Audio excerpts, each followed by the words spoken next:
This is CX of M Radio, the voice of customer experience professionals.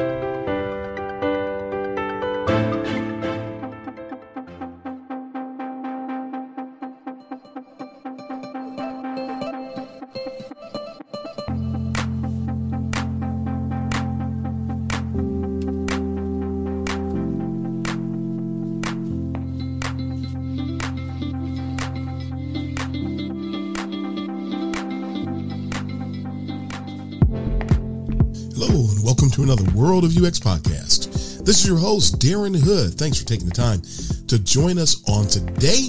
And as always, a special welcome to those of you joining the podcast for the first time. We just finished a series where we were talking about I call it a few different things, but it all revolved around the same thing. And that we were talking about the UX job landscape. And so there's several episodes where we were covering that topic. We're going to revisit that from time to time because I have other guests that I wasn't able to get on the show that have something to contribute, and we want them to have their voices heard. We want people to be able to hear what they have to say. I'm really thankful for folks who have quality content to share with the UX community today, and thankful when folks have time to be able to come on and share with you. So we'll revisit those another time, those sessions. But today I'm going to talk to you about another topic as we have a little segue from another long series. We always like to just talk about something short and brief when we're coming out of a series. Today I'm going to talk to you about something that's near and dear to my heart. I saw a post recently. It stirred me up. And I said, you know what? We need to talk about this. It was actually on my list of topics to cover, and I forgot about it.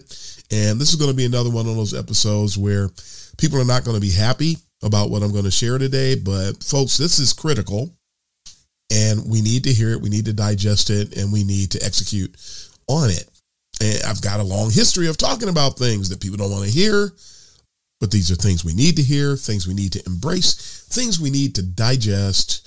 And it benefits the discipline at large. It's funny, a lot of times we can't be on the same page because of our focal point. Just a little digression here today. Some people they're interested in UX on a personal level. That's okay. There's nothing wrong with that in general. As we mature in the discipline, as our personal UX maturity grows, our vision grows as well. And the breadth of what we're looking at grows as well. It gets wider. There are people who look at it from the perspective of their own teams and their own companies. And you know what? That's understandable. It's natural. It's going to be. What will happen, though, is that when a person's UX maturity level, individual UX maturity level grows, one of the things that happens is that you aren't just looking at yourself. You're not just looking at your team. You're not just looking at your company. You're looking at the UX discipline as a whole, and you will eventually come into the knowledge of the fact that everything that all of us will do regarding the discipline, it affects all of us, which is why I'm so loud about things that I'm loud about. I understand that what someone does in a company I've never heard of with regard to UX will eventually trickle to the point where it impacts all of us in some way, form, or fashion. All you have to do is go before stakeholders, clients, C-suite people in your organization, misrepresent UX, and have that thing sort of like marinate in their heart. And next thing you know, they're taking some type of an action associated with that perception, whether it's right or wrong, whether it's good or bad, whether it's beneficial or it detracts. There are things that will happen that are going to either be to our benefit or to our detriment. But you don't think about these things. You just don't. Someone made a statement recently to something I had said on LinkedIn, and they said that, it might be that you're not empathizing with people enough. And the funny thing is that person, I understand what he's getting at. I understand what he's trying to say, but he did not understand the danger of the statement. And because there is no might. I understand where people are coming from. I was there. I'll never forget that I used to be an entry-level UXer. I'll never forget the days in which it was difficult to find a job. I'll never forget the challenges at the different organizations, but that's part of the reason why I put myself out here from this perspective. And I want to help other people to grow and to flourish. So, but I understand every different level. I understand what's going on from several perspectives. And so there was no might to it, but people need to understand when they share thoughts, you might want to give some thought to where's your personal UX maturity, because that's as far as your insight or your commentary is going to take you. That's your accuracy and your ability to benefit someone is going to be limited to what your personal UX maturity allows you to perceive. Now, anyway, all that said, let's get into the topic for today. And the topic is, and this is where somebody's going to immediately hear this and they're going to cringe. So I'm warning you ahead of time, but I'm also letting you know that this is something that's critical and it is detrimentally impacting us today. So I want to call it out and put it on people's radars. And I want to talk about the fallacy of the give people a chance philosophy. Now, already some people say, yeah, I already know we should give people a chance. Hear me out, because you need to understand something. I'm going to try to, in one fell swoop, I'd like to impact your perception of this concept so you understand what's really happening. Because what's going on in a lot of cases is the give people a chance mentality is something that all people see in that mindset is that people are being given a chance. They don't understand the breadth, BREADTH. They're not understanding the breadth of how this mentality is impacting the world of UX today. So I mentioned a post, right? I saw a post on Twitter and somebody said 99% of all jobs can be taught.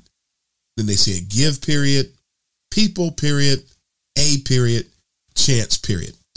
Now, this is when I challenge people. It's time to put on our critical thinking hats, as Debbie Levitt says a lot, because there's more to the statement that was made than what meets the eye.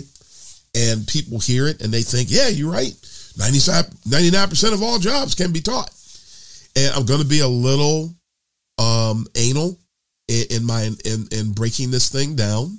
And remember, anal is just a root word of analysis, so don't get scared. But we need to understand some things, because that statement seems harmless, but that's not the case at all. So are you ready to go down a little journey, a little critical thinking journey? So join me here. Now, number one, that statement said 99% of all jobs can be taught. So I want you to internalize these things. Is that really true? Is that really true? Is it really true that 99% of all jobs in the world can be taught? And when somebody says that, what are they basing that 99% evaluation on? Are they saying that because they did an analysis of all the jobs that are out there? Are they saying that because it was cute? Are they saying it because that's their opinion? I'm here to tell you that that's not really accurate. So again, let's take a look at some very critical truths that are important for us to embrace today. Now, it's not that 99% of jobs can be taught. Technically speaking, 100% of jobs can be taught, all of them. There is not a job on the face of the earth that somebody was not taught to do. Everybody was taught to do something. So it's really 100%. Now, somebody will say, well, that's being nitpicky. And to an extent, very well may be right, but folks, there's a time to be nitpicky. And when you consider the fact that the way that con games are run is that people take something and they pull the wool over someone's eyes by taking a statement that appears to be true, but it actually has an ulterior motive that is actually corrupt. And that's where we're going to get to by the time we're done with this analysis today. So this is one of those times that being nitpicky is critical, because there's not a job on the face of the earth that somebody didn't have to be taught how to do. So you didn't come out of the womb knowing how to do jobs. You didn't know how to make your bed. You didn't know how to wash the dishes. And some of us go back down memory lane for a few folks today. Some of us, we would wash dishes. We did such a bad job. And I know people who were their mother would take all the dishes if there was something wrong with one of the dishes. I've heard stories before where the mother would put the dishes back in the sink. I know this is old school, but I'm just telling you that this happened. Because a lot of people today they're too shielded and they're too coddled to experience things like this. But I know where they've taken all the dishes, put them back in there. You didn't wash them. I'm not going to look at all the other dishes. I found one that was messed up. Do it again. And what it did was it instilled a sense of accountability in those kids, as cruel as it might sound to some. And those people, I've heard people, I've worked with people who've told me those stories, and their work ethic was off the charts. And it was off the charts because of experiences like that. A lot of people today don't have that, and along with that comes the coddled entitlement and things of that nature. But again, I want to move on. I don't want to get stuck there.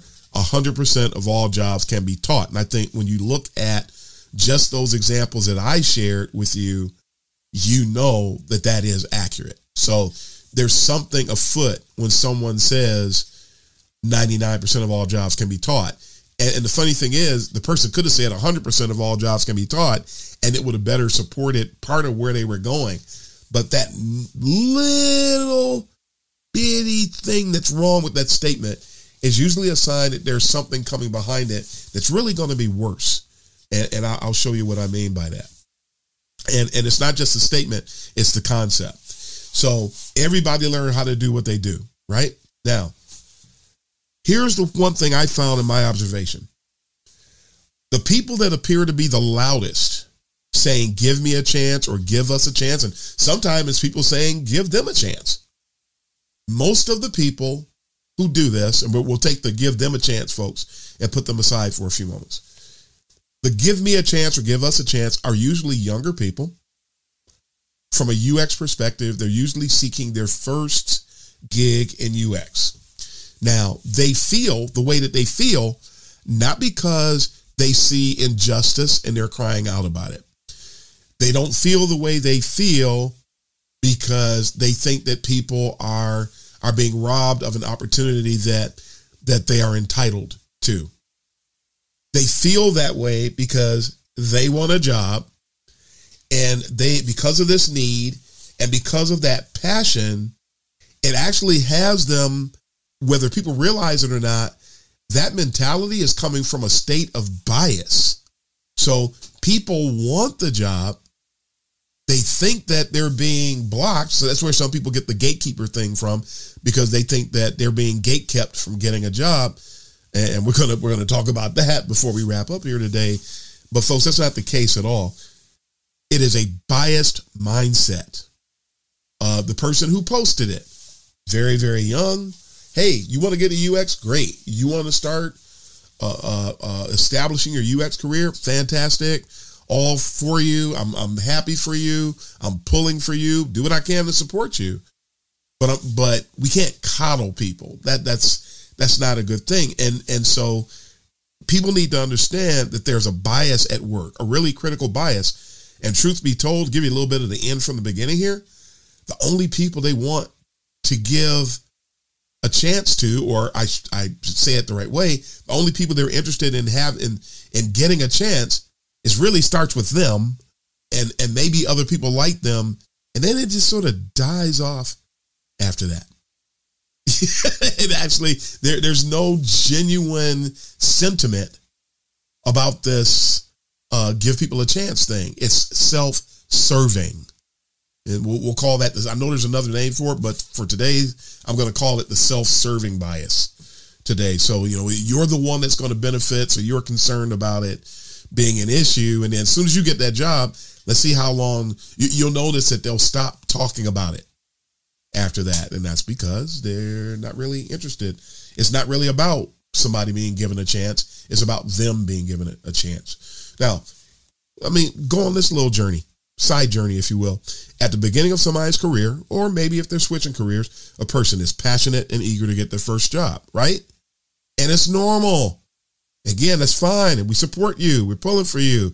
I share entry-level jobs as often as I see them, pretty much. It's very rare that I don't share an entry-level job. I see it. Over a 90% clip. It's very close to 100, actually. And the only reason it's not 100% is because I saw one this week and I just didn't have time to share it. That's the first time I remember seeing an entry-level job that I didn't share, that I knew about. That's how much I contribute to trying to help people get the jobs. But at any rate, so you labor to make yourself qualified. This is what leads up to the whole thing. You apply, you interview, you experience X number of rejections. Rejections are part of the journey. So we need to understand that. We all experience it, and you will always experience it.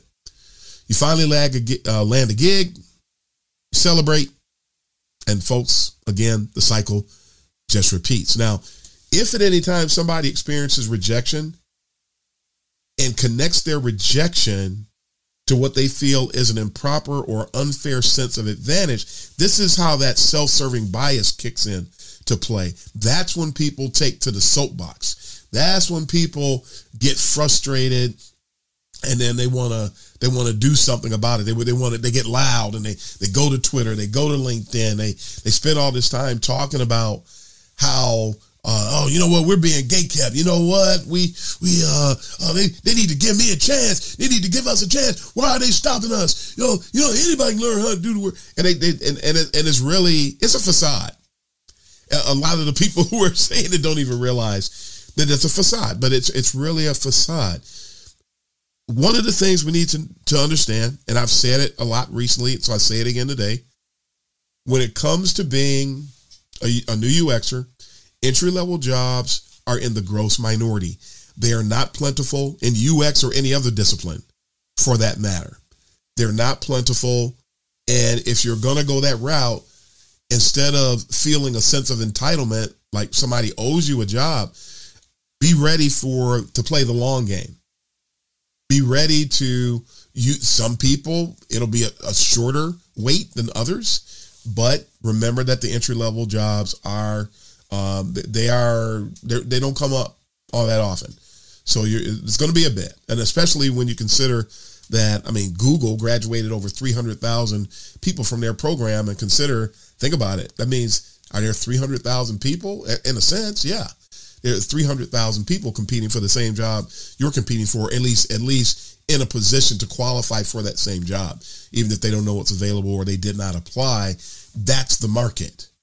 So you need to be aware of the market with regard to things like this. It's really critical. So the competition for these jobs is at an all-time high, and we need to know and understand. You need to know and understand that.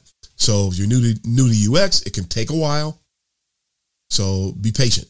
That I can't say that enough. Now, so this just level sets you, basically. And what I'm offering you right now is information that many who sold you on UX didn't bother to share with you. So I'm going to make sure that I do. But let's look at what really makes, or examine, if you will, what makes this mindset of thinking that everybody's got to have a chance problematic. Everybody deserves a chance. So number one, it should apply to everyone. I've sort of alluded to this a couple times already. Everybody deserves a chance. If you're entry level, you deserve a chance. If you're mid level, you deserve a chance. People don't think that it applies to senior folks, and that's where we're going to end up partially today. But senior folks need a chance. And I'm getting ahead of myself a little bit. It's actually a hypocritical mindset many times when you see people saying, give us a chance, or give them a chance, especially when people really get demonstratively bold about it. There's usually a hypocritical facet or mindset that's at work because they say give us a chance or give them a chance or give everybody a chance. Matter of fact, you won't hear them say give everybody. They're usually talking about a specific set of people. I'm here today to tell you, and I'll say it again before we're done, everybody gets a chance. Now, to the point that we shouldn't even say it anymore. Just keep applying. When you don't get the job, keep applying. You get the rejection email or letter, keep applying. That's just the way that it works. We just got to keep going. So it becomes a fleeting sentiment. And that's what makes it hypocritical. If a person doesn't mean it all the time, then why say it? If you don't think that everybody deserves a chance, then stop saying it. If it only applies to new UXers or entry-level UXers, I heard somebody recently, they were saying, if I see another entry-level position asking for 5 years of experience, I don't know what I'm going to do. And I quickly jumped in and tried to sort of help everybody, again, level set, because that doesn't mean, just because you see a job posting that says something like that, again, I said this before, said it recently, why do we assume that the companies that are hiring know what they're doing? A lot of times they don't. They will tell you that they don't. And a lot of them copy their job descriptions from other places. And when they do that, then guess what? You end up with a really bad job description that does things like saying that it's entry level and then in the next breath talk about having 3 to 5 years. So they don't really want an entry level person, you just don't know. So go with the fact that they said entry level and apply. The worst they can tell you is no. The problem is that people don't like hearing no. They feel like it's an insult. No is no. Just ask. There's nothing wrong with asking. If they say no, you move on. No big deal. And I say this all the time. It's not about the 50 jobs you don't get. It's about the one job that you do. So just keep on applying. Be patient. Have some perseverance. Have some steadfastness, and keep it going. Keep your head up. Keep your chin up, and don't let things get to you. It can be very difficult and very challenging, and very upsetting, and it can even be downright discouraging. But the reality of it is not only that it can be a long game. The reality of it is also that the more doors you knock on, you're one step closer to the door that's going to open. So just keep going. Don't want to sound corny, but it's really true. So now, truth be told, folks, this same thing, and I was heading toward this, is a problem for people who are more seasoned practitioners. This problem does not exist solely in the world of entry-level UX professionals. This is happening to everybody in UX. As a matter of fact, when you reach it's like, I've heard people talk about elderly, the life cycle, and they talk about you're young, you got diapers, you can't walk, you got diapers, and then you stumble, and you got all kind of physical challenges and stuff as a baby. Then you learn to walk, and you learn to eat, and you learn to dress yourself, and then you go through life, and then you get to end of life.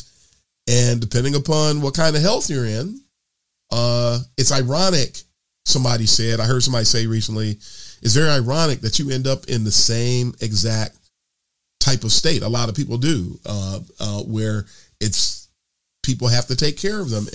And without getting into the graphical elements associated with that, I think people understand what I'm trying to say. It's funny that the same thing happens in UX from the perspective that you can struggle to find jobs early on. Opportunities are not as plentiful. But then when you become a truly seasoned UX professional, not these people who say they are, a lot of people say they are today and they're not. But when you've got 10, 15, 20 years, you're going to start running into scenarios that will remind you of your earlier days and the discipline.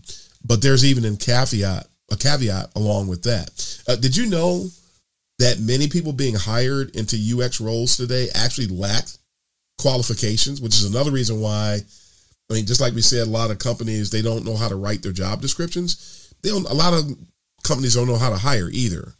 So consequently, what happens is that's part of the reason that you see people out here with fudge titles, or they say they're one thing, but they don't really behave like it and things of that nature. And there's even a group of people, they like to make seniors look bad. So they like to make put seniors in position to compromise us just so they can go out and supposedly tell a story that the senior couldn't do X, Y, and Z, when the truth of the matter was, it was that the whole thing was a ruse. But at any rate, so a lot of people, again, get hired. They don't have the qualifications. And this is not limited to standard UX roles. This is happening all over the place, even when it comes to UX leadership roles. People in lead roles, principal roles, supervisor roles. You don't hear the word supervisor much, but you know what I'm getting at.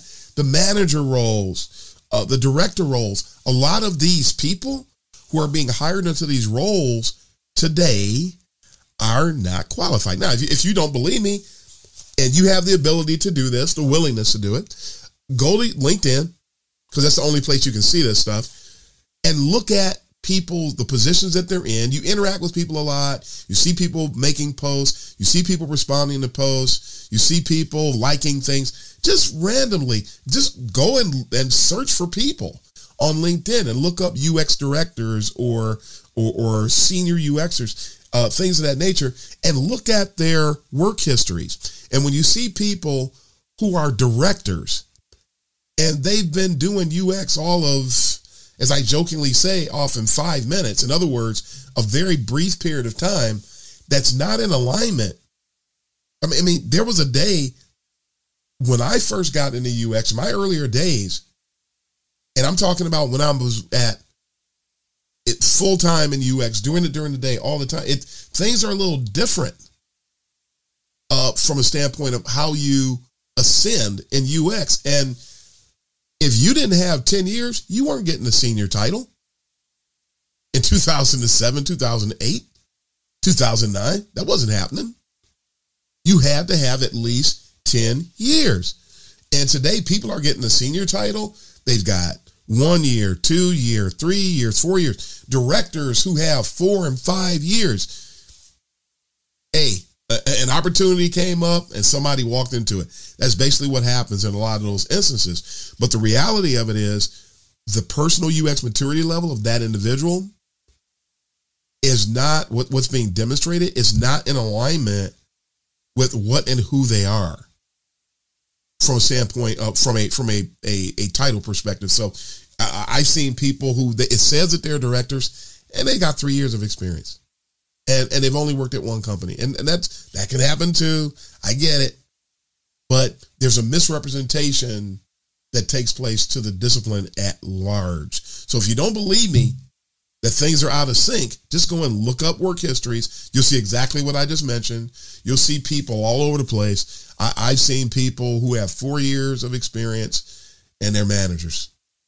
I've seen people who have 4 years of experience and they're directors. There are people who go out there and they're COOs or CXOs, but they started their own companies. That's why they're CXOs. And so the personal UX maturity is not what it should be or what you think it might be actually in comparison to what they're claiming to be, what their titles are. So there's an issue with things like this. But here's the odd thing.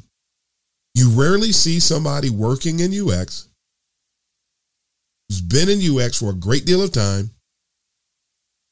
And again, whether it's lead, principal, supervisor, manager, director, anything like that, you rarely see us in these positions because, you know why?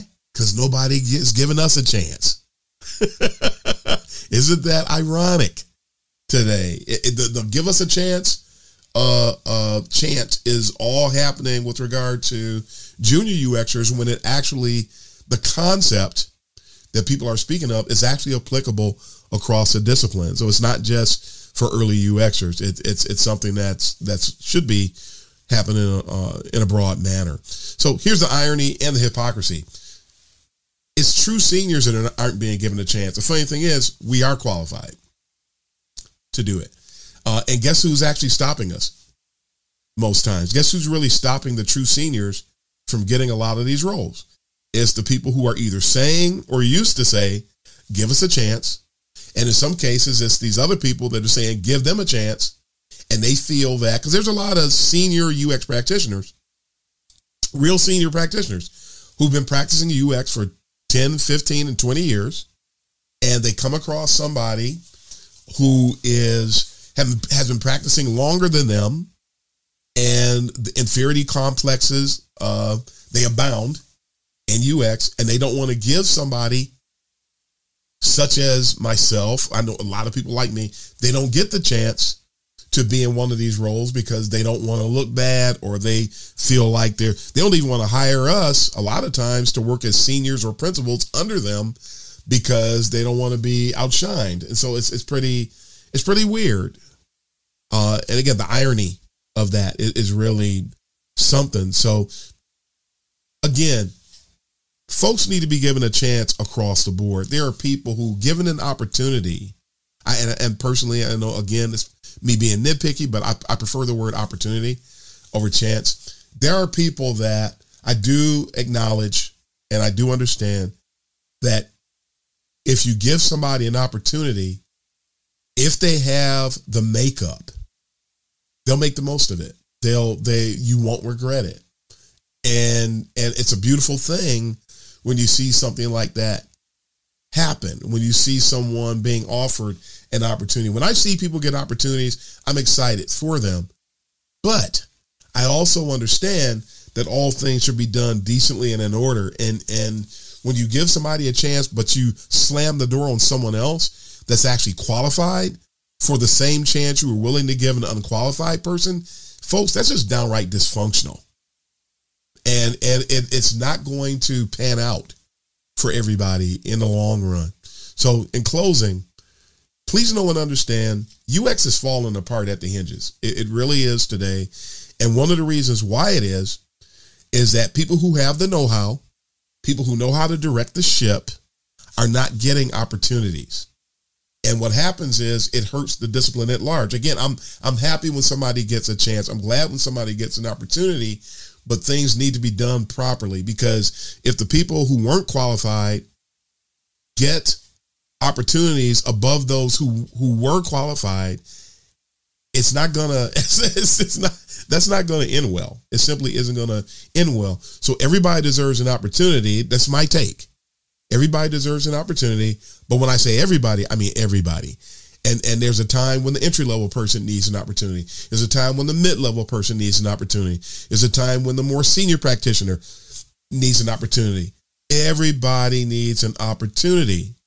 Now, if everybody can agree to that, then we can get somewhere, because we can start to straighten things out, and we can overcome the current dysfunctional cycle that UX is currently in as a discipline. But the violent and the possessive folks in UX today, they're keeping this from happening. And these violent and possessive folks are not the ones you think it is. There's a whole wave of uncooperative, unskilled, unqualified people, or cowards, people who've been in UX for a long time, never stood up for the discipline at all. And they're usually the ones willing to give opportunities to the wrong people, frankly. And that's where that hurts the discipline. So if we want to make UX right, we must embrace equitable behavior across the landscape of the discipline. And remember, as I always say, folks, UX is about more than just the work. Let's not forget that today. So as we wrap up, remember, everybody deserves an opportunity. So let's stop saying, give them a chance, and only think of it with regard to the entry-level folks. Let's give everybody a chance. We'll be a lot better off for it. You'll have one of the great wrongs that's going to be righted when people start to embrace this is that, say you're at an organization, we'll close with this little example. You have an organization that you have a leader, and they're of that give everybody a chance, or give folks a chance mentality. And so they come across some juniors, and they're going to go in and hire them, and they think they've got some of the makeup that they can bring these folks aboard. and they just keep doing it. And I've seen it before. Let's say a team of 20 UXers, and I remember a team of 20 UXers where there was only 2 of them had any prior experience at all. Now, there are people who ended up on that team that thrived, absolutely thrived. Their career took off and they did great. And then there's other people on the team that were just absolutely ghastly. And it was really sad. And it didn't really help the practice in the organization. But when you bring seniors into a setting like that, it helps if they're willing, because there are a lot of people who they can't even get along with senior UXers at all. They see senior UXers as a stumbling block. They see us as an offense. They see us as an intimidating force, instead of seeing the true senior as somebody they can learn from, somebody they can grow alongside of and connect to, and just vault their careers further. And the people who did excel, that was their mindset. They all had the same mindset. They weren't threatened by seniors. They didn't see seniors as somebody that was going to expose them for being an imposter. They saw them as somebody that they were glad that they were on the same team. So when people wake up, you'll be willing to bring seniors on your team. You need more than one, depending upon the size of your team. You bring them in, and they really help to level set the team, and that mentoring that people are going outside of companies to get because they don't have a mentor in-house. Nobody caught that. When you have the mentor in-house, then it really helps to vault that team forward by light years. So I really encourage people, understand this today. Give everybody an opportunity. Let's stop catering to the juniors. Remember, you used to be one. And just go ahead and cultivate everybody, but make sure you've got those seniors on your team, because that's really going to help vault those juniors forward. If you don't have seniors on your team, everybody's growth is stunted. You cannot help but misrepresent UX to your organization and to your leadership. You cannot help but blow opportunities, squander opportunities to demonstrate value, because you don't have that senior that helps to ground everybody on the team. That's what we need to do today. So folks, for those of you, I told you, hear me out. And so it's not about giving everybody a chance. It's about giving certain people a chance. It's about giving everybody an opportunity, and everybody at every level of UX needs an opportunity today. Nobody has the market cornered on opportunities. So let's give everybody an opportunity. How about that? That's my proposal for the UX community today. Folks, so that is all the time we have for today. And we will come back at you with a new topic on next week. But until then, this is Darren Hood, the host of The World of UX, signing off. Happy UXing, everybody.